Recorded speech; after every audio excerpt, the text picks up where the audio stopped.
Bonjour et bienvenue à chacun et chacune de vous.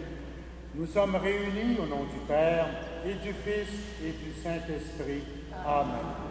Que le Dieu et Père de notre Seigneur Jésus-Christ, source de tout don et de toute vie, vous accorde la grâce et la paix.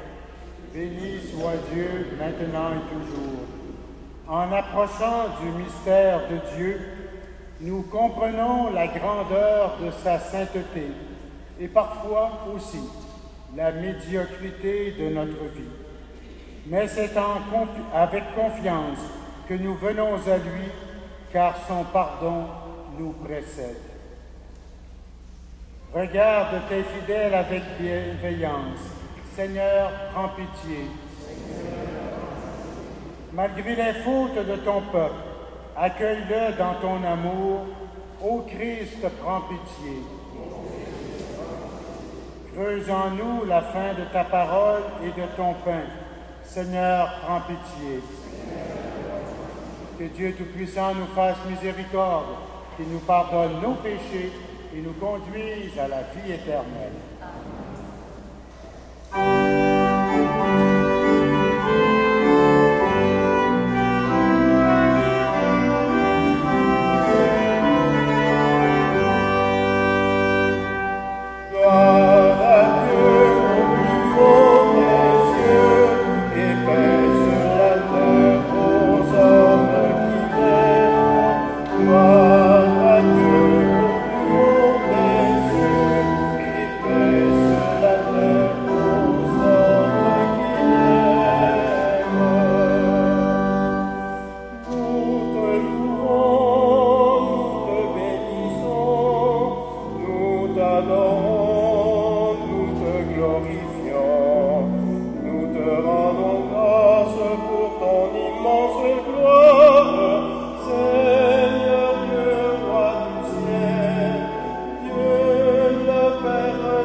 Seigneur. Dans ton inépuisable amour, Seigneur, Dieu éternel et tout-puissant, tu combles ceux qui t'implorent bien au-delà de leurs mérites et de leurs désirs. Répands sur nous ta miséricorde en délivrant notre conscience de ce qui l'inquiète et en donnant plus que nous n'osons demander.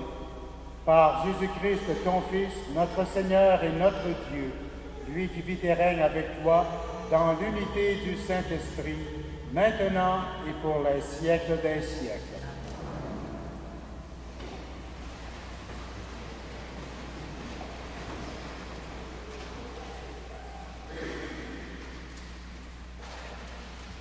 Lecture du livre de la Genèse. Au commencement, lorsque le Seigneur Dieu fit la terre et le ciel, il dit, « Il n'est pas bon que l'homme soit seul. Je vais lui faire une aide qui lui correspondra. » Avec de la terre, le Seigneur Dieu façonna toutes les bêtes des champs et tous les oiseaux du ciel et les amena vers l'homme pour voir quel nom il leur donnerait. C'étaient des êtres vivants, et l'homme donna un nom à chacun. L'homme donna donc leur nom à tous les animaux, aux oiseaux du ciel et à toutes les bêtes des champs. Mais il ne trouva aucune aide qui lui corresponde. Alors le Seigneur Dieu fit tomber sur lui un sommeil mystérieux, et l'homme s'endormit. Le Seigneur Dieu prit de la chair de son côté, puis il le referma. Avec ce qu'il avait pris à l'homme, il forma une femme, et il l'amena vers l'homme. L'homme dit alors, « Cette fois-ci, voilà l'os de mes os, et la chair de ma chair, on l'appellera femme. » À cause de cela, l'homme quittera son père et sa mère, il s'attachera à sa femme, et tous deux ne feront plus qu'un. Parole du Seigneur.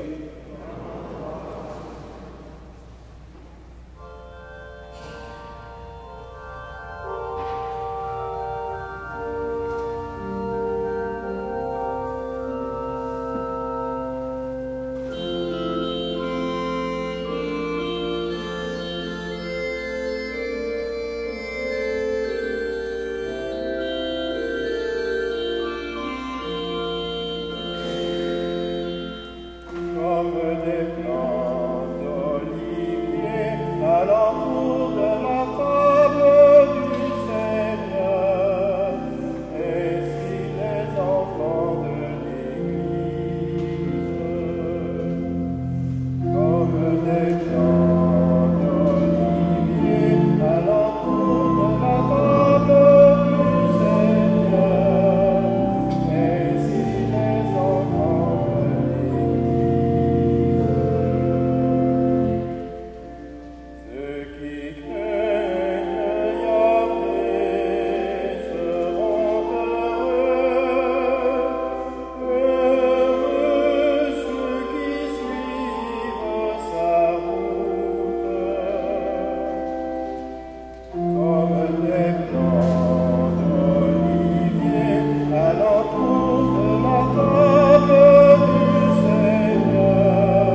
Lecture de la lettre aux Hébreux.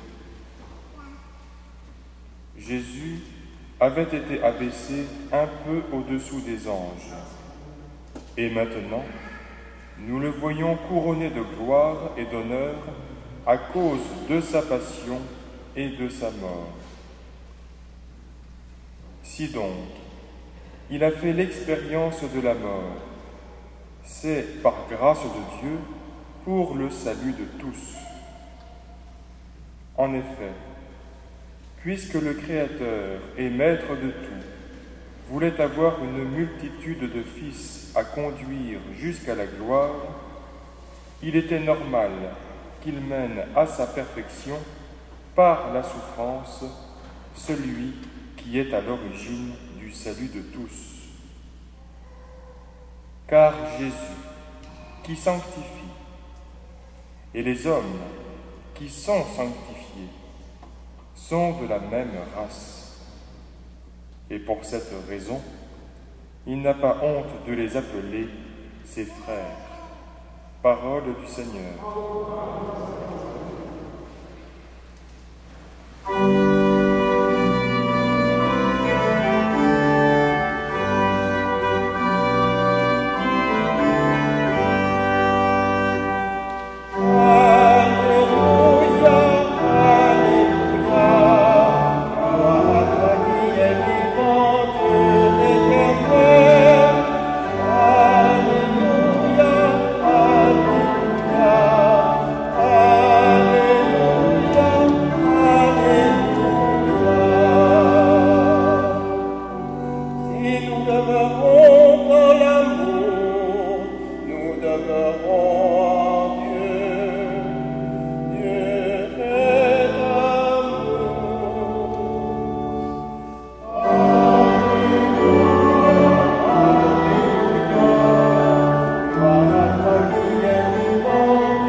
Avec vous. Évangile de Jésus-Christ selon saint Marc. Un jour, des pharisiens abordèrent Jésus et, pour le mettre à l'épreuve, ils lui demandaient: « Est-il permis à un mari de renvoyer sa femme ?» Jésus dit: « Que vous a prescrit Moïse ?» Ils lui répondirent: « Moïse a permis de renvoyer sa femme à condition d'établir un acte de répudiation. » Jésus répliqua: « C'est en raison de votre endurcissement qu'il a formé cette loi. Mais au commencement de la création, il les fit hommes et femmes. À cause de cela, l'homme quittera son père et sa mère, il s'attachera à sa femme, et tous deux ne feront plus qu'un. Ainsi, ils ne sont plus deux, mais ils ne font qu'un. Donc, ce que Dieu a uni, que l'homme ne le sépare pas. » De retour à la maison, les disciples l'interrogeaient de nouveau sur cette question. Il leur répond: « Celui qui renvoie sa femme pour en épouser une autre est coupable d'adultère envers elle. Si une femme a renvoyé son mari et en épouse un autre, elle est coupable d'adultère. » On présentait à Jésus des enfants pour les lui faire toucher, mais les disciples les écartaient vivement. Voyant cela, Jésus se fâcha et leur dit: « Laissez les enfants venir à moi, ne les empêchez pas, car le royaume des dieux est à ceux qui leur ressemblent. Amen, je vous le dis. Celui qui n'accueille pas le royaume de Dieu à la manière d'un enfant n'y entrera pas. » Il les embrassait et les bénissait en leur imposant les mains. Acclamons la parole de Dieu.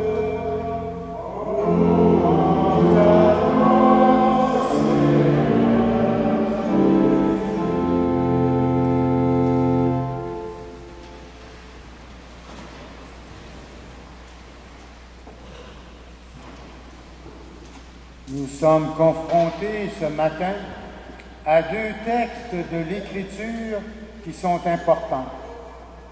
La lecture de la Genèse nous rappelle l'intention de Dieu, notre Créateur, qui ne veut pas que l'être humain demeure seul, mais qu'il ne fasse qu'un avec un être qui, à la fois, est semblable et différent. L'homme quittera son père et sa mère, il s'attachera à sa femme, et tous deux ne feront plus qu'un.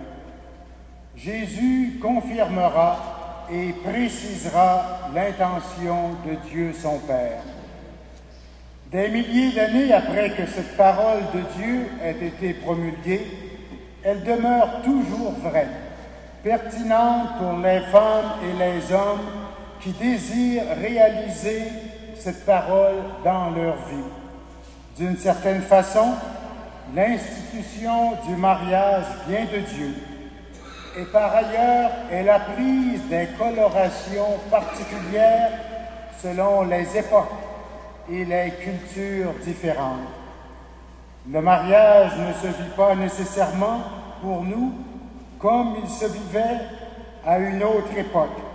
Au cœur même de notre société, un jeune couple ne vit pas le rôle d'époux et d'épouse, de père et de mère, comme le vivaient ses arrière-grands-parents. On ne peut pas, au cours d'une brève homélie, expliciter toute la richesse qu'il y a dans la parole de Dieu sur ce sujet et dans ce qui est véhiculé dans la tradition séculaire de l'Église à propos de l'amour qui pousse deux êtres à s'unir pour la vie. La parole de Dieu nous rappelle qu'il n'est pas bon que l'homme soit seul, qu'il a besoin de trouver son semblable et même de s'unir avec celle qu'il reconnaîtra comme à la fois semblable et différente. Ce que le livre de la Genèse nous propose de façon poétique en employant la belle expression « Voici l'os de mes os et la chair de ma chair ». Le couple, celui ou celle qui a trouvé l'âme sœur, vit une bénédiction. L'amour qui existe entre deux êtres, c'est une passion, c'est un feu divin, c'est implacable, ça vient de Dieu, comme nous le dira le Cantique des Cantiques, ce livre de l'Ancien Testament.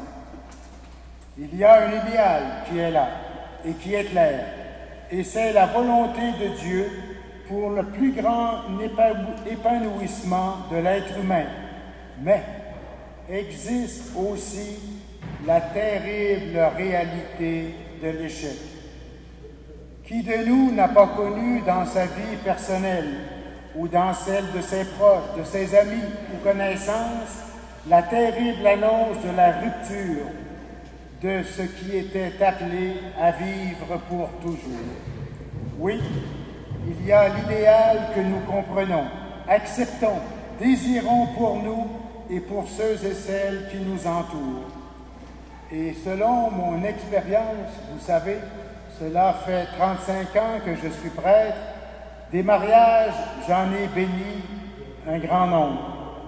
Et à un moment donné, après l'échange des consentements, qui peut prendre une formule ou l'autre, il y a une phrase qui est facultative et qu'on peut dire ou pas. Et je demande toujours aux futurs époux, voulez-vous que je la dise? Et cette phrase, c'est « Ce que Dieu a uni, que l'homme ne le sépare pas ». Et toujours, sans aucune exception, l'homme et la femme qui sont là dans mon bureau me disent « Dites cette phrase ». D'une certaine façon, quand on aime une femme ou un homme à un point tel qu'on veut faire sa vie pour toujours avec lui ou elle, c'est sûr qu'on caresse l'idée que c'est pour toujours. Malgré les difficultés, malgré les troubles, les échecs, peu importe, on va demeurer avec lui et elle jusqu'à la fin de nos jours. C'est la même chose, je dirais, au niveau de l'amitié. Vous avez un ami, vous ne dites pas à quelqu'un « Je suis ami avec toi, mais c'est pour 3 ans. après ça, chacun de son bord. Non. Dans l'amour, même dans l'amitié, il y a une espèce, je dirais, de demande de durée, de fidélité. L'idéal est toujours là, mais il y a aussi la réalité de l'échec, de la rupture qui survient dans la vie.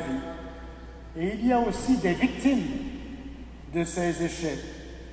Il est évident que nous ne pouvons pas, par des raisonnements faciles ou des explications rapides, rendre compte parfaitement de ce qui arrive, de ce pourquoi ça arrive si souvent dans nos sociétés. Et chacun et chacune de nous en aurait beaucoup à dire sur ce sujet. Et les autres auraient avantage à écouter ce que les autres disent de cette terrible réalité de la rupture ou de l'échec. Ce n'est pas une question facile et chose certaine, je crois que nous sommes appelés à ne pas juger, ou surtout ne pas juger facilement. Laissons cela à Dieu qui sait tout et qui voit tout. J'aimerais laisser une phrase à votre méditation, laquelle je vous invite à poursuivre tout au long de la semaine.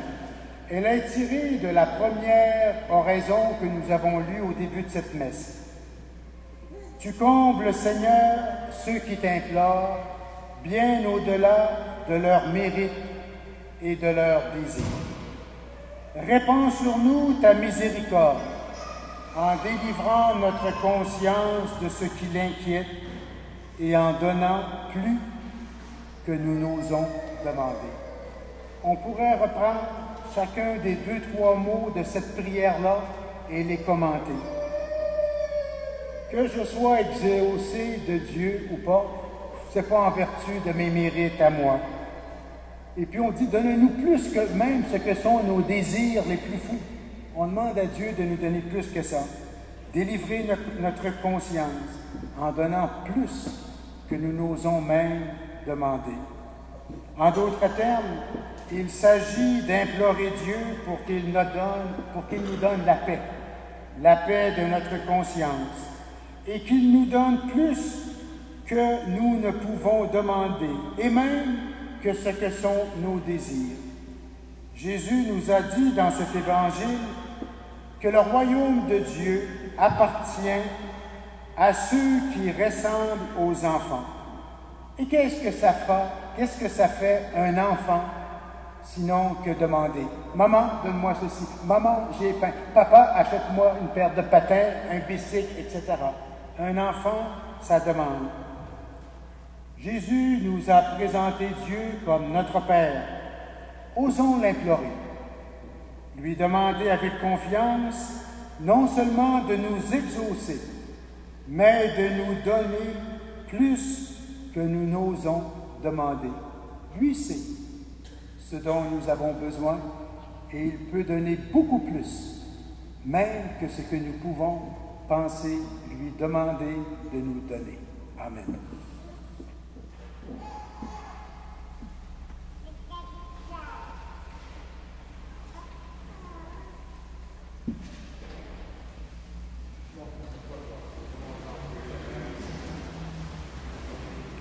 Avec fierté, proclamons notre foi. Je crois en Dieu, le Père Tout-Puissant, Créateur du ciel et de la terre, et en Jésus-Christ, son Fils unique, notre Seigneur, qui a été conçu du Saint-Esprit, est né de la Vierge Marie, a souffert sous Ponce Pilate, a été crucifié, est mort et a été enseveli, est descendu aux enfers, le 3e jour est ressuscité des morts, est monté aux cieux, est assis à la droite de Dieu le Père Tout-Puissant, d'où il viendra juger les vivants et les morts. Je crois en l'Esprit Saint, à la Sainte Église catholique, à la communion des saints, à la rémission des péchés, à la résurrection de la chair, à la vie éternelle. Amen. Dieu désire le bonheur des personnes qu'il a créées. Dans la certitude qu'il écoute toutes les prières, présentons-lui nos demandes pour l'Église et notre monde. L'Église est chargée d'annoncer la bonne nouvelle de l'amour, la victoire de l'amour. Pour qu'elle reflète ton visage, Seigneur, nous te prions.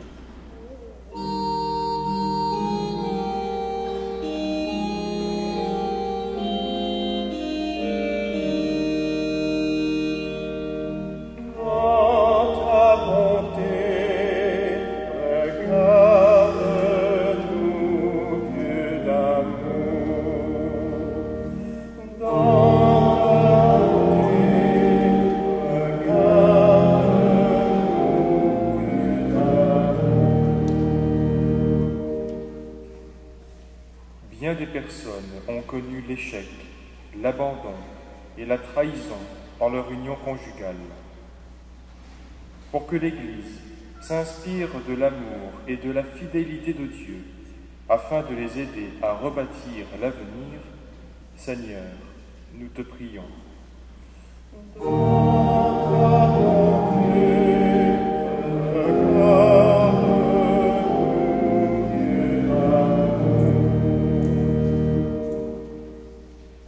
Les couples n'échappent pas aux blessures de la vie moderne.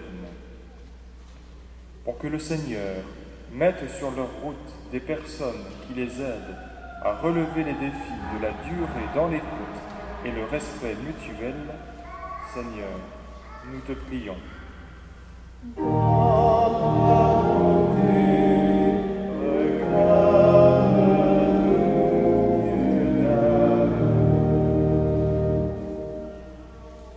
Au début de ce mois du rosaire, prions par l'intercession de la Vierge Marie pour tous ceux et celles qui souffrent et attendent un réconfort. Seigneur, nous te prions.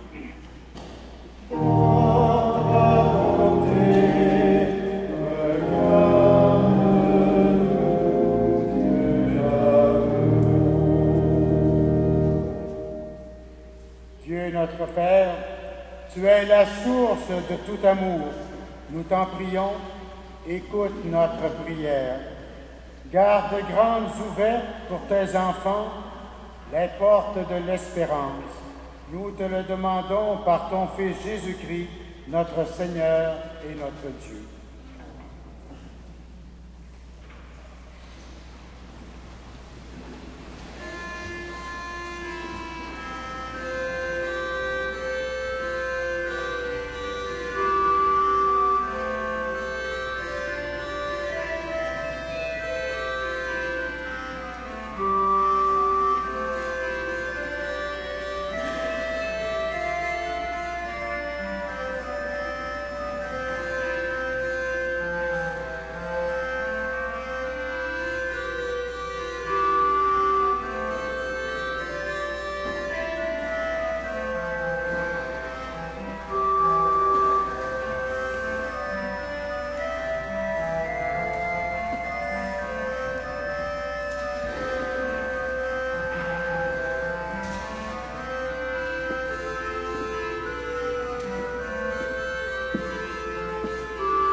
Frères et sœurs, prions ensemble au moment d'offrir le sacrifice de toute l'Église.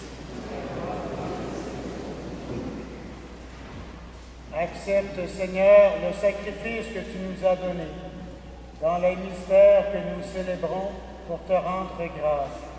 Sanctifie les hommes et les femmes que tu as sauvés par ton Fils, lui qui vit et règne avec toi dans l'unité du Saint-Esprit, maintenant et pour les siècles des siècles. Le Seigneur soit avec nous. Élevons notre cœur. Rendons grâce au Seigneur notre Dieu. Vraiment, il est juste et bon de te rendre gloire, de t'offrir notre action de grâce toujours et en tout lieu, à toi, Père très saint, Dieu éternel et tout-puissant. Par le sang que ton Fils a versé, par le souffle de ton Esprit créateur, tu as ramené vers toi tes enfants que le péché avait éloignés.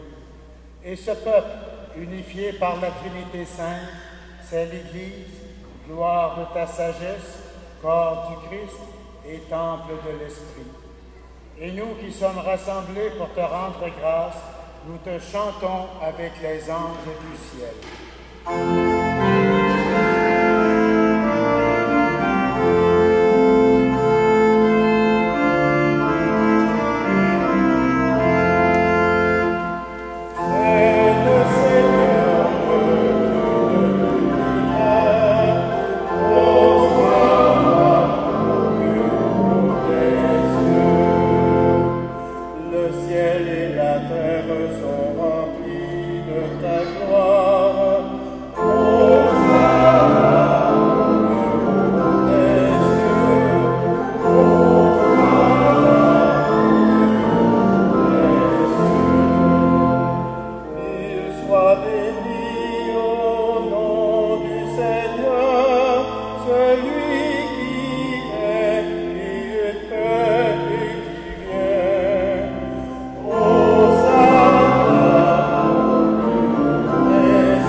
Sanctifie ces offrandes en répandant sur elles ton esprit.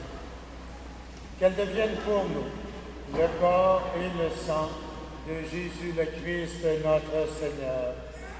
Au moment d'être livré et d'entrer librement dans sa passion, il prit le pain, il rendit grâce, il le rompit et le donna à ses disciples en disant: « Prenez et mangez-en tous. Ceci est mon corps livré pour vous. »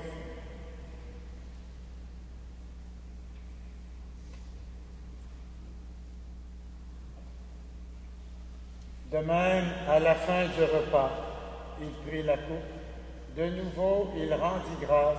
Il la donna à ses disciples en disant: « Prenez et buvez-en tous, car ceci est la coupe de mon sang, le sang de l'alliance nouvelle et éternelle, qui sera versé pour vous et pour la multitude en rémission des péchés. Vous ferez cela en mémoire de moi. »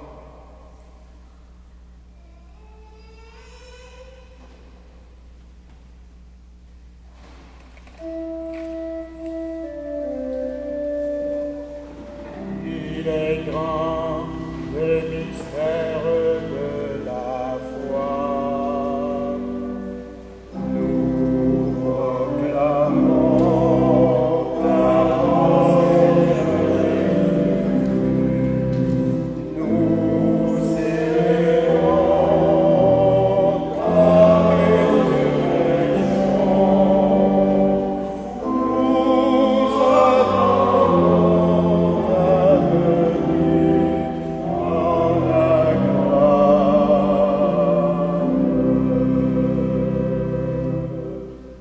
Faisant ici mémoire de la mort et de la résurrection de ton Fils, nous t'offrons, Seigneur, le pain de la vie et la coupe du salut.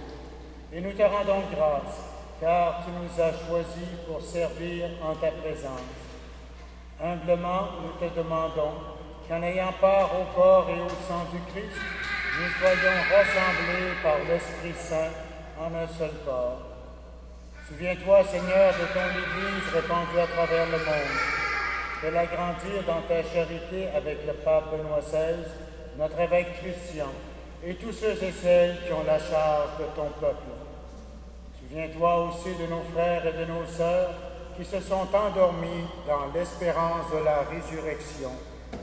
Nous prions en particulier ce matin pour Madame Rita Véro. Nous prions également pour tous ceux et celles qui ont quitté cette vie. reçois-les dans ta lumière auprès de toi. Sur nous tous, enfin, nous implorons ta bonté. Permets qu'avec la Vierge Marie, l'Immaculée Conception, avec les apôtres et les saints de tous les temps qui ont vécu dans ton amitié, nous ayons part à la vie éternelle et que nous chantions ta louange par Jésus-Christ, ton Fils bien-aimé.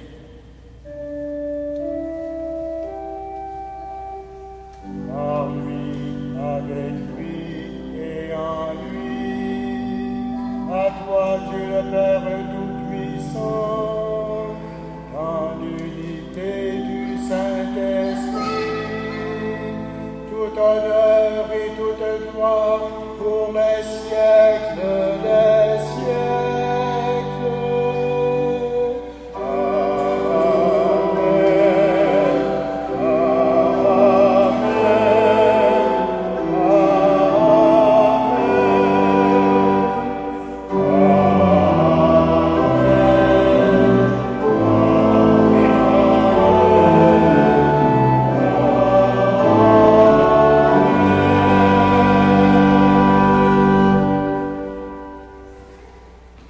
Adressons-nous à notre Dieu qui nous aime, comme tout bon père de famille aime ses enfants.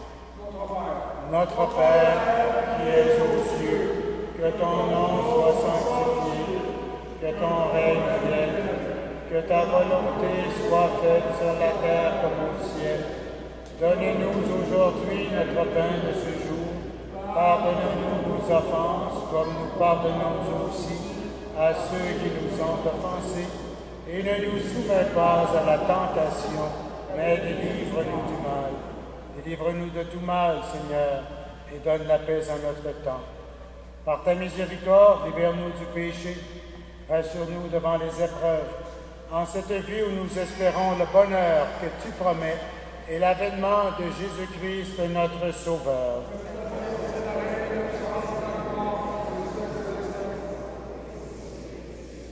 Seigneur Jésus-Christ, tu as dit à tes apôtres, je vous laisse la paix, je vous donne ma paix. Ne regarde pas nos péchés, mais la foi de ton Église. Pour que ta volonté s'accomplisse, donne-lui toujours cette paix et conduis-la vers l'unité parfaite, toi qui vis et règnes pour les siècles des siècles. Que la paix du Seigneur soit toujours avec vous.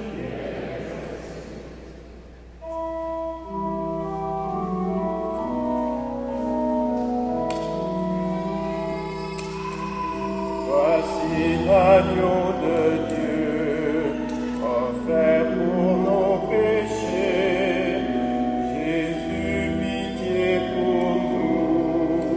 Jésus, pitié pour nous.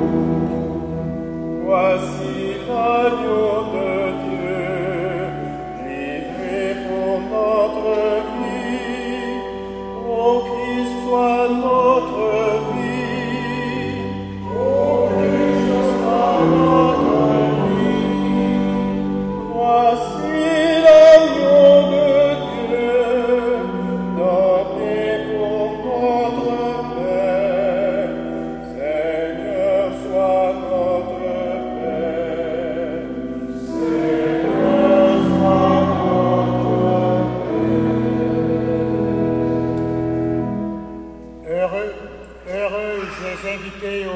Du Seigneur, voici l'agneau de Dieu, celui qui enlève le péché du monde. Seigneur, je ne suis pas digne de te recevoir, mais dis seulement une parole et je serai guéri. Que le corps et le sang du Christ nous gardent pour la vie éternelle.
comme des plants d'olivier alentour de la table du Seigneur.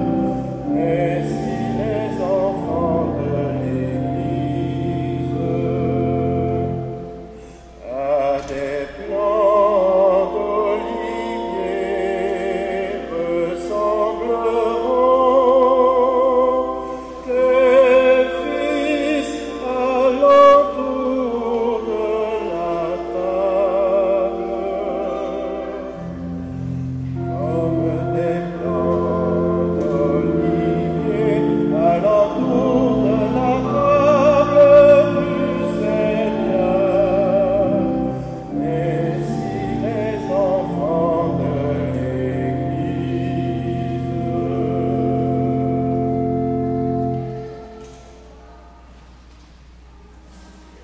Prions le Seigneur.